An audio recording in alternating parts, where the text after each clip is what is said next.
Hati-hati daripada kita tergelincir, tangan ini jangan gatal, mulut pun juga jangan mudah untuk komen terhadap hal yang tak elok. Atas wa tahsabuhu hayyinan wa huwa indallahi azim. Adakah kamu menyangka perbuatan kamu itu kecil, ringan, komen je, seronok-seronok je. Viral ke, share ke, subscribers ke, falhasil untuk berita itu tersebar. Nak like, pastikan yang kita like perkara yang betul, tak melanggar syarak. Kita like, kita subscribers.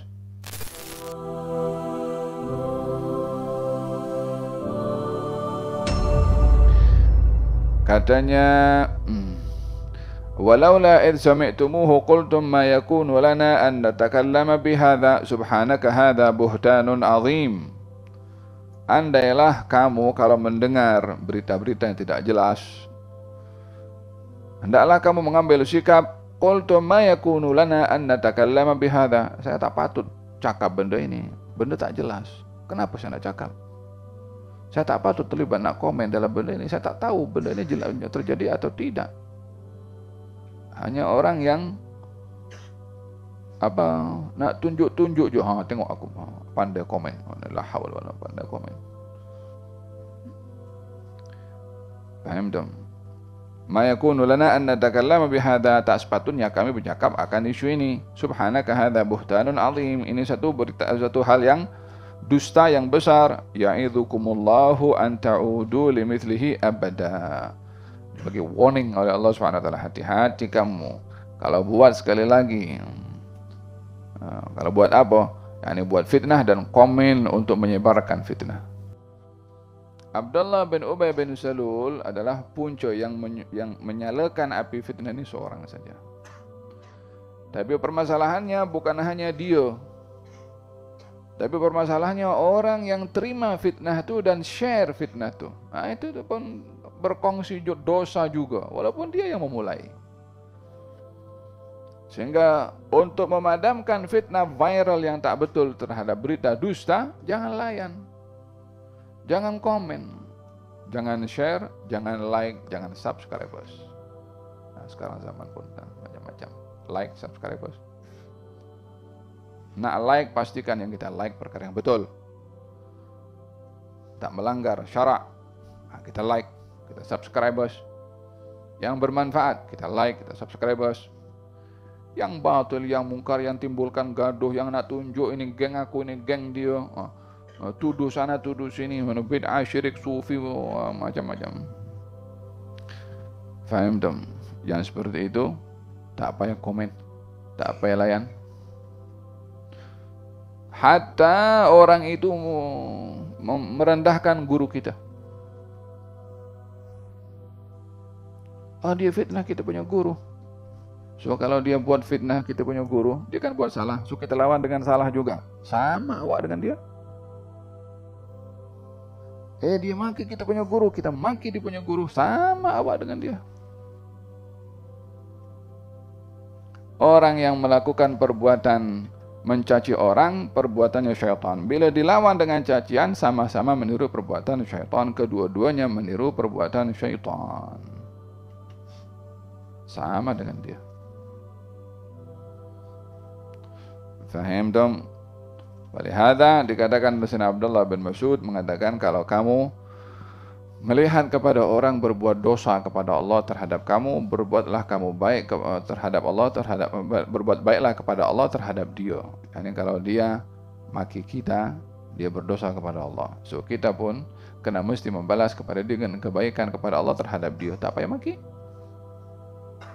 Dengan kita tidak melawan dia dengan makian, kita betul di sisi Allah dan kita berbuat baik kepada dia dengan tidak melawan makian. Bihasbi imri'in minasyar' yahqira akhahul muslim. Cukup orang itu melakukan kejahatan kalau merendahkan orang Islam yang lainnya. Wa yubayyinullahu lakumul ayat wallahu alimun hakim. Innal ladzina yuhibbuna an tashi'al fahishatu fil ladzina amanu lahum adzabun alimun fid dunya wal akhirah wallahu ya'lamu wa antum la ta'lamun. Sesungguhnya orang yang suka menyebarkan fahisyah, fahisyah perbuatan keji. Orang yang mahu menyebarkan, ini berbicara tentang viral, suka share. Viral ke share ke subscribers ke hasil untuk berita itu tersebar. Orang-orang yang suka untuk menyebarkan berita yang keji di tengah-tengah orang beriman, bagi mereka adab di dunia dan adab yang pedih di akhirat. La haula wala quwwata illa billah. Adab di dunia saja sudah dahsyat, apatah lagi kena adab di akhirat gara-gara share, gara-gara viral benda yang mungkar. Hati-hati daripada kita tergelincir, tangan ini jangan gatal, mulut pun juga jangan mudah untuk komen terhadap hal yang tak elok. Atas wa tahsabuhu hayyinan wa huwa indallahi azim. Adakah kamu menyangka perbuatan kamu itu kecil, ringan, komen je, seronok-seronok je? Adakah kamu menyangka perkara itu ringan, wa huwa indallahi azim, tapi di sisi Allah itu besar, berat. Faham dong? Ada satu sikap yang terjadi pada peristiwa al-ifk, tuduhan itu. Terdapat beberapa golongan. Satu, golongan orang yang memicu isu, yang memulakan isu. Abdullah bin Ubay bin Salul. Yang kedua, orang yang hanyut dalam isu. Dia dengar, dia terima, dia share. Dia dengar, dia terima, dia kongsi, dia cerita pada orang lain. Dia yakini betul lah ini, tak boleh lah buat macam ni. Padahal dia tak tahu. Faham tu? Yang ketiga, orang dipuji oleh Allah, yaitu orang yang berbaik sangka dan tak mahu terlibat kepada benda yang dia tak pasti, yaitu Abu Ayyub dan istrinya, dan juga orang-orang yang mahu meneladani cara Abu Ayyub. Ibrah yang perlu kita ambil juga, setiap apa kita punya komen itu bukan hilang begitu saja, akan dicatat, akan dipertanggungjawabkan. Faham dong? Di akhirat nanti orang kalau terima kitabnya nanti katanya, mali hadzal kitab la yughadiru saghiratan wala kabiratan illa ahsaha wa wajadu ma'amilu hadira. Orang pun terkejut, macam mana kitab ini, tak ada yang kecil apatah lagi yang besar, semuanya dicatat. Katanya yang kecil senyuman. Senyuman pun dicatat. Ini senyuman sedekah ke senyuman sinis? Apalagi cakap, senyum saja. Itu ada maknanya, itu ada bahasanya, itu perbuatannya dicatat juga. Kalau senyum merendahkan orang lain, kita dosa. Senyum untuk bersedekah kepada orang lain, ibtisamu kali akhika sadaqah, maka dicatat sebagai pahala. Tergantung makna pada senyuman itu.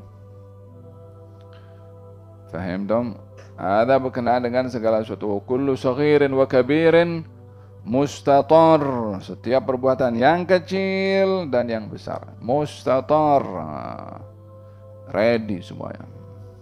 Orang yang bercakap mungkin tak ingat bercakap. Allah subhanahu wa ta'ala tak akan melepaskan apapun daripada perbuatan manusia, melainkan ia dicatat. Ada tugas malaikat. Itu diceritakan oleh Allah tentang dua malaikat yang mencatat amal supaya kita berhati-hati dalam kita berbuat. Setiap ingin berkata, berbuat sesuatu, ingat kanan kiri yang catat ini. Kita sentiasa diawasi. Ada pengajaran yang perlu kita ambil daripada menyikapi isu ya.